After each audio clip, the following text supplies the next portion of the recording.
research looks to improve lives of Indigenous people with HIV.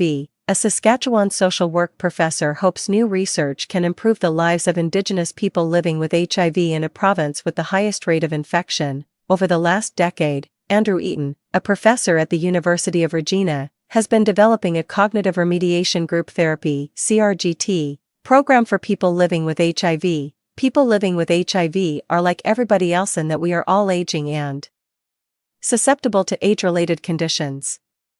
But HIV itself can also cause distinct cognitive impairment, Eaton said. CRGT is a form of group therapy that uses stress reduction tactics and brain training activities to improve memory, processing speed, focus and attention. Eaton says the program already exists in Toronto hospitals, but he wants to adapt the therapy for Indigenous patients to incorporate smudging, drumming, and traditional ways of healing. It's all the more important that they feel that they're able to come to a sensitive, safe, non-judgmental space to receive care, he said. Acknowledging a person's culture and respecting their cultural norms, values, and traditions is one major way that we can provide that sensitivity and safeness within healthcare.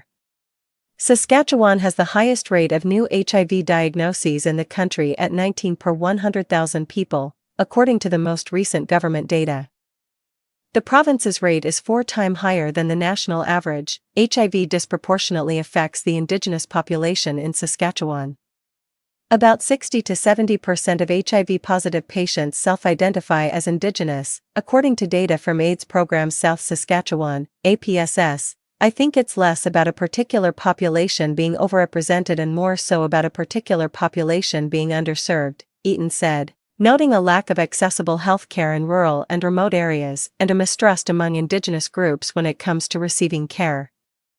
Eaton is consulting First Nations and Métis elders and knowledge keepers, as well as groups like APSS, to develop a culturally sensitive CRGT that will be accessible and accepted by Indigenous patients. Anything that's more targeted, that's more effective, and that is more acceptable will definitely be a step in the right direction, said Vidya Reddy, an education and research specialist with APSS.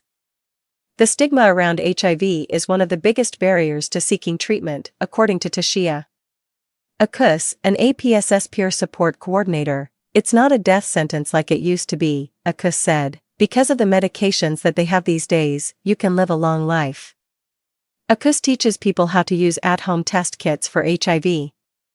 She sees the relief when tests come back negative, but she also says the at-home tests provide people with more options to find out their results in a private setting. If it came up positive, they would be concerned that they would be looked at differently, she said. That doesn't change the person that they are. It just changes their condition.